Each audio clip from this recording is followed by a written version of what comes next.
still they can't get it out of their head. They saw you and you were the Lord. They know that you are the Lord. And yet you're the same friend that they've always done.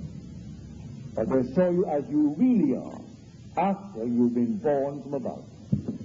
So man must be born from above, or he cannot enter the kingdom of heaven. But everyone who will be born from above, for that one to be born is already in man dreaming. The dreamer in man is Jesus Christ. You are dreaming this world. Now dream it nobly. Dream noble dreams, all can come to pass. In your dreams, dare to assume that you are the man that you want to be. Assume that you are it, and persist in that assumption. And that assumption, in a way you do not consciously know, will harden into fact.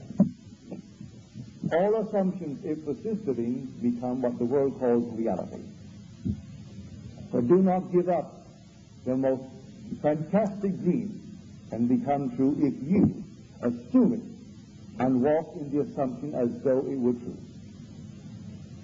Night after night, speak as though you are the man, the woman that you would be, or yet you would like to be.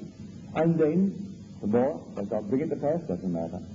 There are intervals of time between the assumption and its fulfillment. It's like gestation. And so you dare to assume it, give it time. And then some bridge of infinity will be built for you without your conscious knowledge of it. And it will lead you across that bridge to the fulfillment of your assumption in a way that you do not know. So dare to assume a noble concept of yourself. Live in it as though it were true. And may I tell you, it will become true. A lady wrote me this week and asked me if I could throw some light on this. She said, I found myself in a dormitory. I recall the dormitory, for I was in that school from the age of 12 to 18. But here you are as an instructor, and you are teaching all of us how to solve puzzles. You did not actually do it for us. You allowed us to use our own talent. But you are instructing. You were the instructor teaching us how to solve puzzles, giving us full freedom to make our own efforts. Then you sat next to me, and you asked me this. This puzzles me because I do not understand what it means. You asked me, do you know what 27 is? Do you know what 27 is? I do not, and I can't throw any light on it whatsoever. If you can throw some light on it, please do. Well, there are 22 letters to the Hebrew alphabet, but really there are 27, for the 5 finals. 22 originals, but 5 are repeated and called finals, for the 27 letters. I will suggest to this lady to read the 27th Psalm tonight. Take the 8th verse. It's a glorious psalm. It is not long, a very short one. Thou hast said to me, seek ye my face. My heart says to thee, thy face, Lord, I seek. Hide not thy face from me. That's the whole drama. The Father and the Son. For no one can reveal the Father but the Son. And this is the Son, David, speaking. He's speaking to his Father. Hide not thy face from me. Yet you told me to seek your face. My heart says to you, thy face, O Lord, I seek. Hide not thy face from me. That's the drama. Now, in her letter, she said, recently I've been having these dreams where I know I'm dreaming.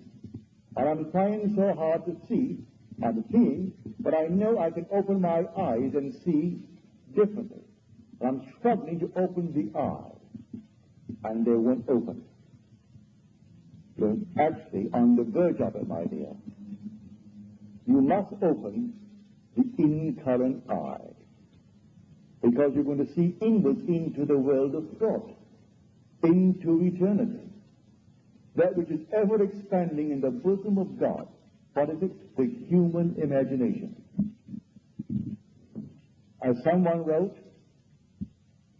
They had their ears pierced, not the lobes of the ear, but the very center of the ear. Yes, they must be pierced too. As told you in the 40th Psalm. Ears thou hast pierced for me. You made holes in them that I may hear the heavenly sphere. We only hear the sounds, I hear the noises. But there are ears to be pierced, and their eyes to be opened. The incurrent eyes opens up into the world of eternity, into the world of thought. And it will ever expand when that eye is the human imagination, which is one with God. For man is all imagination, and God is man, and exists in us and we in him.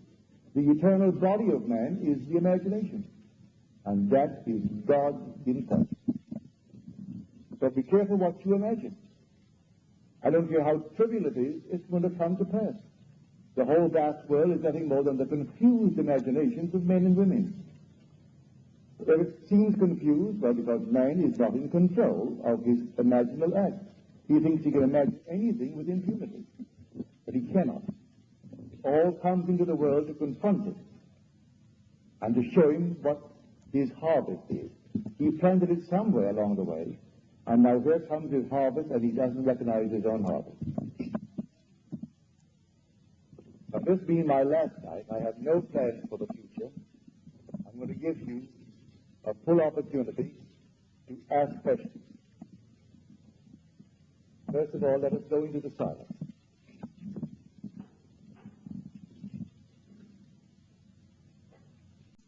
Now, are there any questions?